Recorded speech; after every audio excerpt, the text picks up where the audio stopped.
그리고 귀한 찬양 하나님께 영광을 돌립니다. 어느 동물원에서 어미 사슴이 너무 약해서 무통분만을 통해서 새끼를 낳았답니다.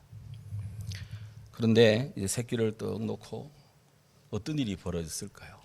이 어미가 새끼를 본체만 채 돌보지를 않습니다. 산통을 모르는 어미가 자기 새끼를 알아보지 않은 거예요. 아픔을 모르는 사슴은 사랑도 몰랐답니다. 무통각 증후군이라는 그런 병이 있습니다. 아무런 아픔도 느끼지 못하는 그런 병입니다. 몸에 상처가 나고 불에 데워도 아프지가 않대요. 심지어 뼈가 부러져도 아프지가 않답니다. 그러면 사람이 아픔을 모르면 좋지 않겠습니까? 아닙니다. 무통각증은 굉장히 위험하다는 거예요. 사람이 아프지 않으면 치명적인 병에 걸려도 대처할 수가 없다는 거예요. 그래서 의사 선생님들은 아픔은 나를 지키게 합니다. 그렇게 몸의 질병의 유익성을 역설적이지만 말씀들을 합니다. 신앙이란 무엇일까? 신앙은 아파하는 것이다. 영혼의 아픔을 아는 것입니다. 내 영혼이 병들었는데 도무지 영적인 아픔이 없다면 어떻게 되겠습니까? 다른 사람의 아픔을 공감하지 못하는데 어떻게 사랑하며 이해할 수 있겠습니까? 무엇보다도 감사한 것은 우리 주님은 아픔을 아시는 분입니다. 시편 시인이 이렇게 노래했더라고요. 내가 주의 인자하심을 기뻐하며 즐거워할 것은 주께서 나의 고난을 보시고 환난 중에 있는 내 영혼을 아셨으며. 시편 31편 7절의 말씀, 이 말씀을 새번역 성경은 이렇게 번역하고 있습니다. 주님은 나의 고난을 돌보시며 내 영혼의 아픔을 알고 계십니다. 오늘 제자들의 그리고 주의 성도들의 연약함을 아시는 주님, 그럼에도 기도하시고 그럼에도 격려하는 그 주님을 만납니다. 지금 이 본문이 이루어지고 있는 마태복음 26장 오늘 본문 전후에 참 심각한 정말 어려운 그런 어두움들이 예수님께 너무나 많이 밀어닥치고 있습니다. 대제사장들과 백성의 장로들은 가야바의 관정에 모여서 예수를 흉계로 잡아 죽이려는 그런 음모와 괴계를 꾸미며 언제 죽일까 그 시기를 엿보고 있습니다. 베다니 나병 환자 시몬의 집에 잠깐 들렸을 때 한 여성도가 매우 비싼 향유 그 한 옥합을 가지고 우리 주님 머리에 붓습니다. 주님의 장례를 준비한 거예요. 그런데 이 의미를 모르는 채 제자들은 분개합니다. 분노를 터뜨립니다. 무슨 의도로 이것들을 허비하느냐, 이렇게 그 여성들의 헌신을 폄하하며 또 평가절하했습니다. 예수님만이 그 여인을 알아줍니다. 내가 어찌하여 이 여인을 괴롭게 하느냐? 그가 내게 좋은 일을 행하였느니라. 그가 가난한 자들은 항상 너희와 함께 있는데 나는 언제나 너희와 함께 하지 않는다. 고로 이 여인이 내게 향유를 부은 것은 내 장례를 위한 것이다. 너희가 어느 곳에 나가 복음을 전파하든지 이 여인의 행한 일을 기억하라. 그렇게 당부를 합니다. 그 점 가룟 유다는 대제사장과 또 유대의 장로들을 만나서 내가 예수를 당신들에게 넘겨주려는데 당신은 얼마를 주겠소? 라고 이렇게 예수를 팔 흥정을 했습니다. 이런저런 일들이 지나간 다음 주님이 최후의 만찬을 드십니다. 그 만찬 석상에서 주님이 떡을 떼어 제자들에게 받아 먹으라. 이것은 내가 너희를 위하여 주는 내 몸이다. 식사 후에 포도주를 나누어 잔을 주시며 받아 마시라.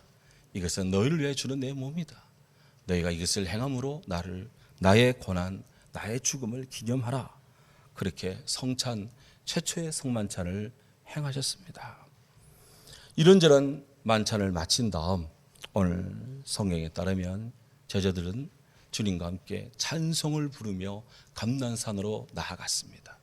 그런데 그 밤에 주께서 제자들을 보고 말합니다. 오늘 밤 너희가 다 나를 버리리라. 그러나 내가 살아난 후에 내가 너희보다 먼저 갈릴리를 가겠노라. 그때 베드로가 단호히 말합니다. 주님, 모두가 다 주를 버릴지라도 저는 결단코 주를 버리지 않겠습니다. 그때 주님, 내가 반드시 말하노니 오늘 밤 다굴기 전에 네가 나를 3번 부인할 것이다. 이런 일련의 대화가 정말 심각하게 오가는 그 밤입니다. 그 밤에 예수님께서는 제자들과 함께 감난산 입구 중앙에 위치한 겟세마네라 하는 곳으로 이동을 하십니다. 그리고 일명 겟세마네 기도라는 것을 거기서 드립니다. 겟세마네, 예루살렘을 방문하여 성리순례 하시는 분들에게는 아주 필수 코스입니다. 이 겟세마네는 소위 기드론 시내 골짜기, 기드론 골짜기 건너편에 있는, 예루살렘에서 보면은 계곡을 내려갔다가 올라와야 되는 곳인데요. 그곳에 해발 800m 고지에 감람나무가, 올리브나무가 아주 울창하게 우겨져 있는 곳입니다.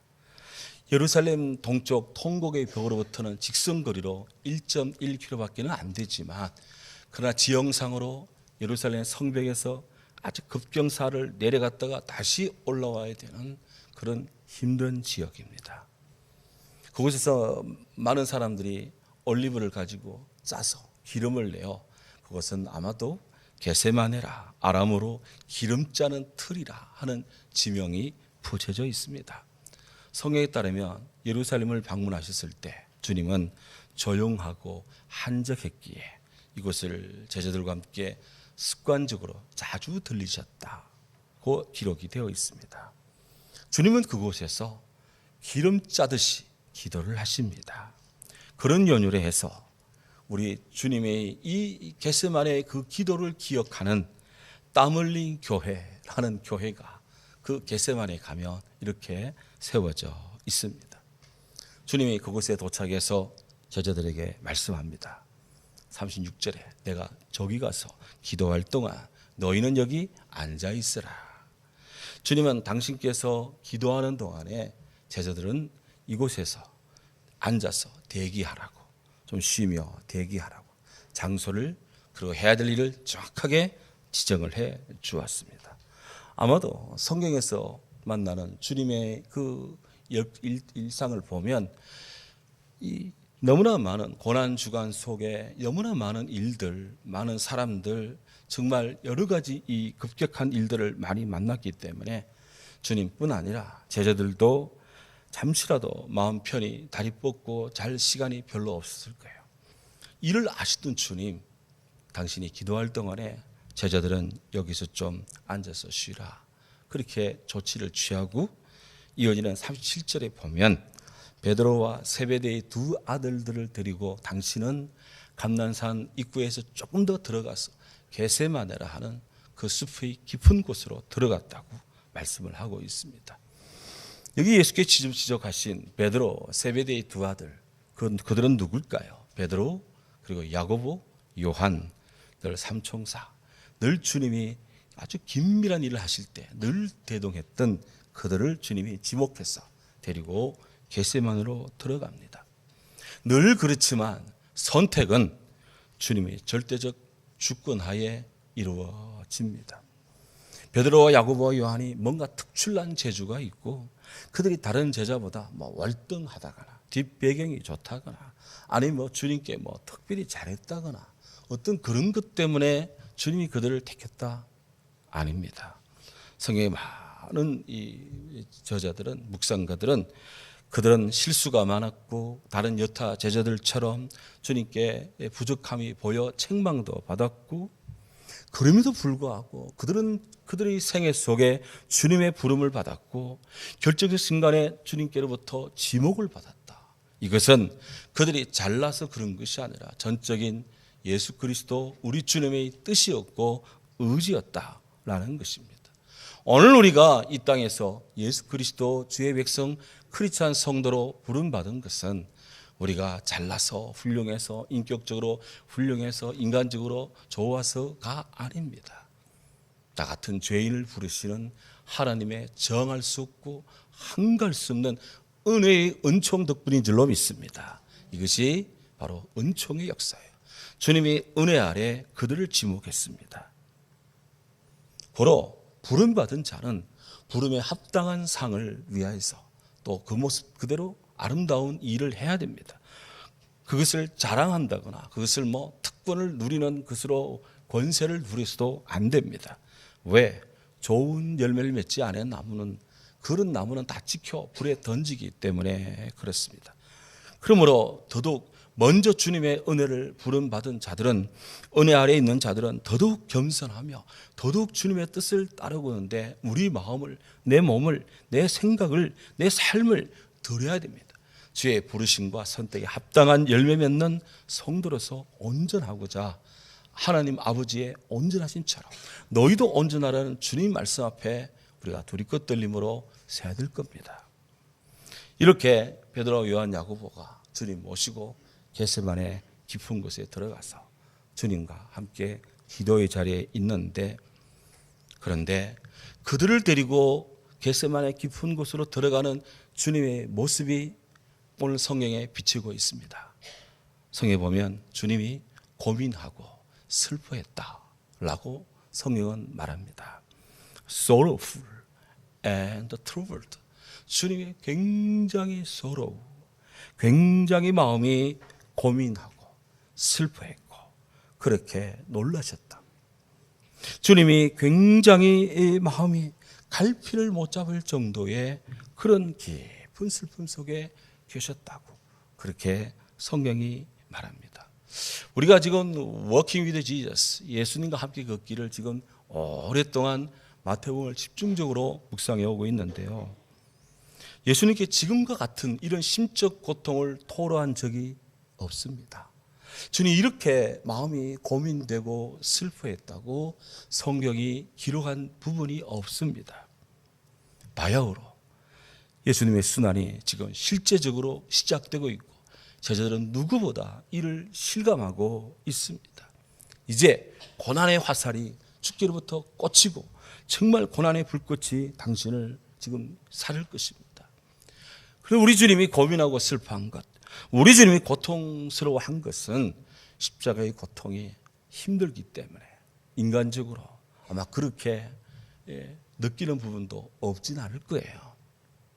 그런데 이보다 더 근원적인 우리 주님 마음 깊이 누르는 그 고통의 원인, 연유는 당신께서 인류의 죄를 지고 스스로 죄인이 되어 하나님으로부터 저주를 받으며 세상 모든 사람들이 고개를 돌리는 십자가, 거기에 달려야 된다는 그 절망, 그것이 아마도 우리 예수님 마음을 진두르고 실제적으로 그 마음을 파고들었지 않았을까 하는 거예요. 그리스도께서 우리를 위하여 저주를 받은 바 되사 율법의 저주에서 우리를 속량하셨으니 기록된 바 나무에 달린 자마다 저주 아래 있는 자라 하였습니다. 라는 이 사도 바울의 증거는 예수님의 사정을 조금이라도 헤아리게 합니다. 그렇습니다. 모든 것이 다 끊어져도 견딜 수 있습니다. 하지만 성도가 하나님과 단절된다는 것은 정말 절벽입니다. 구원을 받지 못한다는 것은 희망이 없다는 것이기에, 지옥의 현실이기에 너무 괴롭습니다. 이 고통이야말로 정말 견딜 수 없는 고통입니다. 해서 예수님은 나의 하나님 어찌하여 나를 버리셨나이까. 엘릴라마 사박다니, 그렇게 십자가 위에서 하나님께 호소를 한 거예요.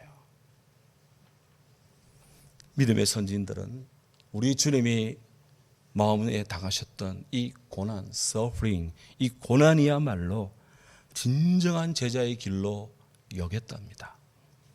루터는 진정한 교회의 표지, 진정한 교회의 사인이 뭐냐? 그것은 고난이다. 루터의 신앙이 담긴 우리 프로테스탄트 신앙 고백문이 하나 있는데 아우구스부르크 신앙 고백문입니다. 여기에서 루터는 교회를 정의하는데, 교회는 복음을 위하여 박해받고 순교당하는 사람들의 공동체다, 이렇게 교회를 정의했습니다. 그는 외쳤습니다. 만일 우리가 우리의 십자가 짊어지기를 거부한다면 우리는 그리스도와의 교제를 박탈당하고 그리스도를 따르지 못하게 될 것입니다. 그러나 만일 우리가 그리스도를 섬기는 가운데 우리의 생명을 포기하고 우리의 십자가를 지고 간다면 주님의 십자가 교제 안에 우리는 생명 가운데 설 것입니다. 제자의 길은 고난당하시는 그리스도, 그 주님에 대한 충성입니다. 제자의 길의 반대는 그리스도를 부인하는 것이고 그리스도의 십자가를 지지 않는 것이고 십자가 가져오는 모든 모욕들을 거부하며 그렇게 해서 도망가는 것이다. 그러므로 우리 그리스도인들에게 고난을 받으라 라는 요구는 진정한 우리의 기쁨의 근원이 되며 내가 하나님의 은혜 아래 있다는 증거입니다. 초대교회 성도들은 로마 정부로부터 엄청난 압제를 받았지만 예수님의 구원의 사랑을 확신하면서 기쁨 속에 순교했습니다. 성도가 십자가를 지는 것은 고난에서 승리하는 유일한 길입니다. 왜? 부활이 있기 때문입니다. 루터께서 이런 말씀을 하셨습니다. 전적으로 동감이 되는 말씀이에요. 우리 주님은 고난의 잔을 피하지 않았습니다. 십자가의 길을 외면하지 않았습니다. 비록 모든 것이 닫혀지고 차단되어 단절된 것 같은 그런 마음이 고민하고 슬퍼하지만 당신의 사명을 다 완수하시고자 이제 기도하라. 좀 더 깊은 숲속으로 들어가며 제자들에게 말씀합니다. 내 마음이 매우 고민하며 죽게 되었으니 너희는 여기 머물러 나와 함께 깨어 기도하라. 9명의 제자들은 겟세마네 동산 바깥 부분에 머물러 앉아 있으라고. 함께한 베드로, 야고보, 요한은 주님이 조금 더 깊은 곳에 기도할 때 너는 여기서 기도하며 나를 위해 기도해 달라고 그렇게 부탁을 하고 기도의 자리로 들어갔습니다. 이 말씀을 자세히 보면 주님이 동행하는 세 제자에게 두 가지를 당부해요. 하나는 너희는 여기 머물라. Stay here. 여기 머물라. 다른 하나는 나와 함께 깨어 있으라. Keep watch with me. 이 두 가지를 요구했습니다. 베드로, 야고보, 요한은 성경에서 보면 누구보다도 아주 지근거리, 예수님과 아주 가까운 거리에서 늘 주님과 함께 주님을 보좌했습니다. 예수님께서 변화산에서 그 얼굴이 해처럼 밝게 빛날 때도 그들은 주님과 함께 있습니다. 주님이 모세와 엘리야와 더불어 천국을 이야기할 때도 그들은 그 대화의 현장에 귀를 기울이며 그 영광을 목도했던 자들입니다. 그런데 이제 그들은 이곳 겟세마네에서 우리 주님의 고민과 슬픔을 목도하고 있습니다. 실로 그들은 예수님의 영광의 증인으로서 그리고 고난의 증인으로서 이제 그 삶을 드려야 되는 거예요. 제자들은 주님의 영광만을 받는 자들이 아닙니다. 주님의 고난의 자리에도 함께하는 자들입니다.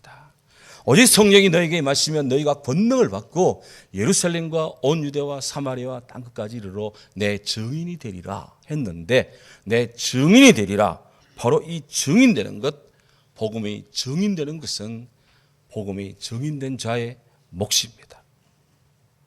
그래서 주님을 따라가는 것을 우리는 기뻐하며 즐거워해야 된다 이게요.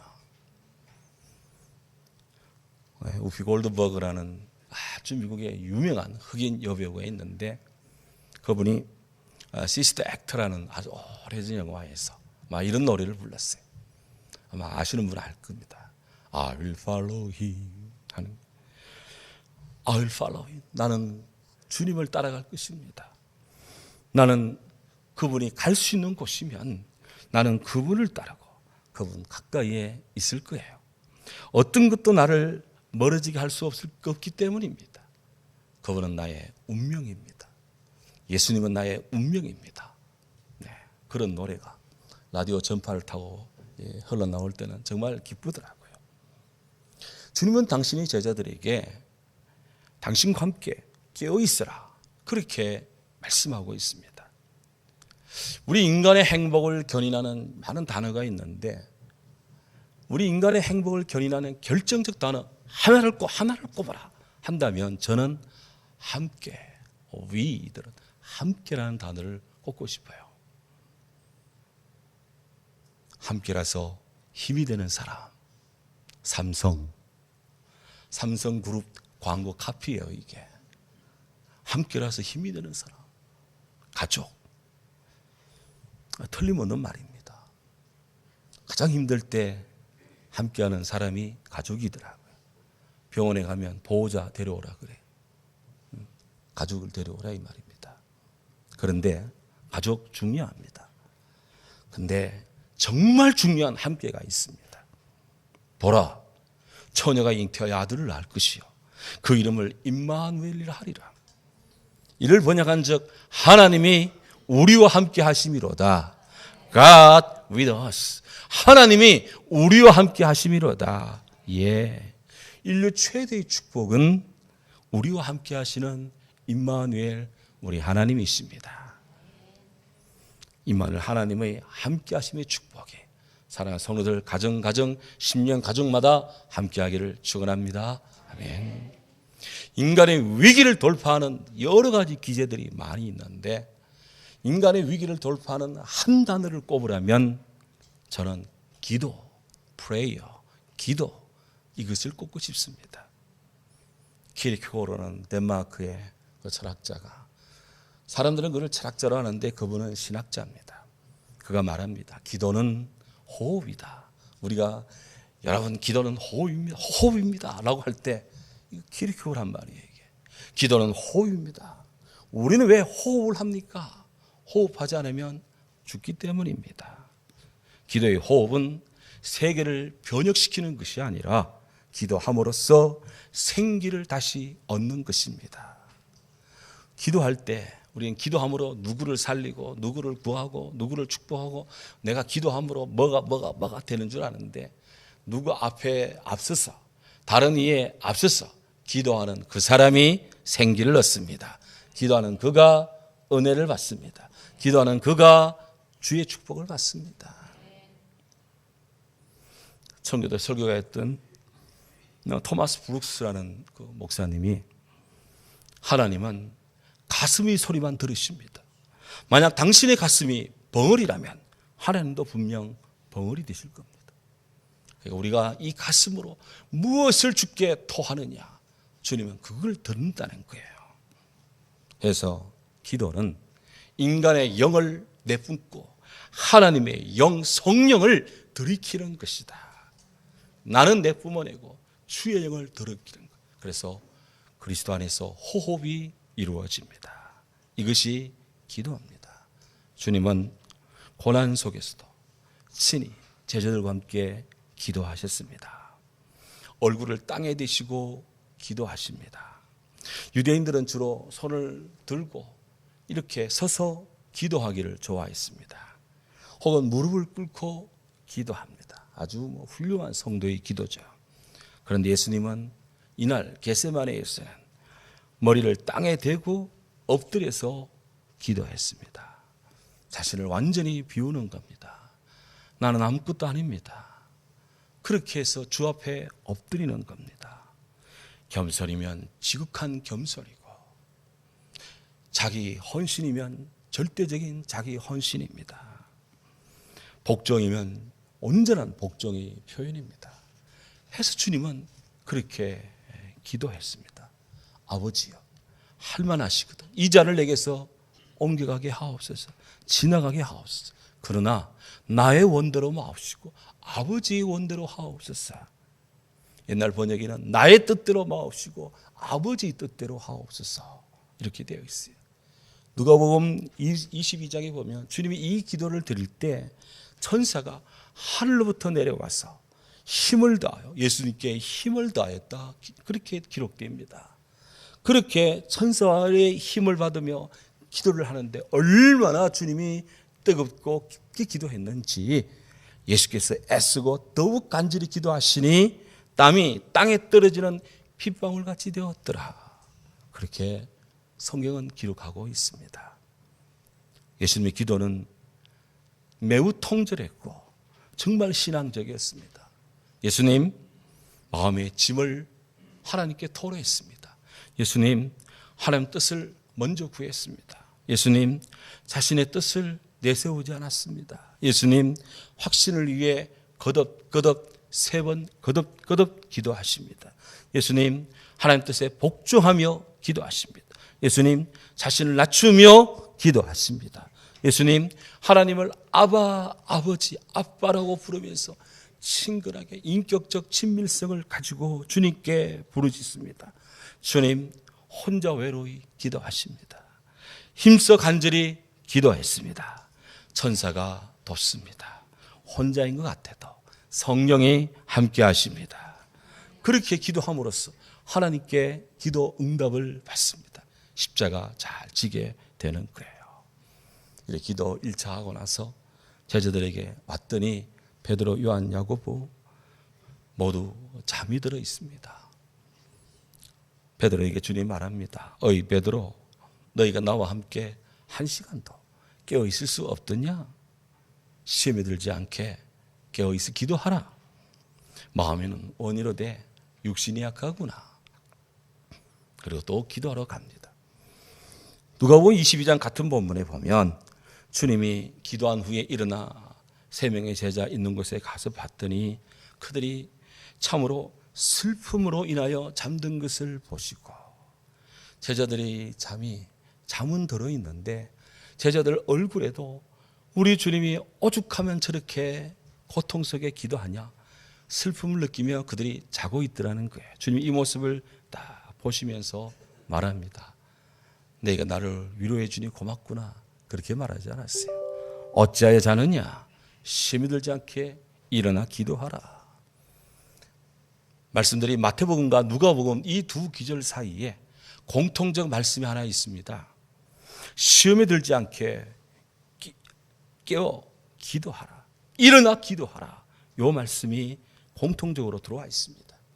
우리 주님이 제자들 잠자는 것이 심통이 나서 잠자지 말고 있으라 그렇게 말한 건 아니에요. 제자들이 예수님 다른 외에 있어서 나태하지 말고 방심하지 말라는 그런 뜻입니다. 상시적으로 사탄의 괴계가, 사탄의 유혹과 사탄의 도전이 아주 감행되고 있으니 영적으로 그리고 강력하게 신앙적으로 있어야 되지 않느냐 하는 거예요. 우리가 마귀를 물리치는 많은 영적인 무기들이 있는데 기도는 정말 강력한 그런 무기입니다. 나는 부족하고 힘이 약해도 기도하는 당신 하나님이 뒷배가 되십니다. 나는 부족하고 연약해도 주님은 우리의 기도 속에 역사하십니다. 그래서 기도를 요구했어요. 하지만 제자들의 눈은 계속 감겨 있습니다. 너무 피곤하기 때문입니다. 그래서 주님은 2-3번 기도한 다음 제자들을 위로합니다. 이제는 자고 쉬라. 때가 가까이 왔으니 인자가 죄인의 손에 팔리리라. 일어나라. 함께 가자. 나를 파는 자가 가까이 왔습니다. 우리 주님 너무나 연약해서 기도의 자리에 오기는 왔지만 기도에 깨어 함께 하지 못함에 대해 주님은 책망하기보다는 자고 쉬라. 쉬는 것이 필요함을 아셨습니다. 그래서 휴식을 취하라 당부합니다.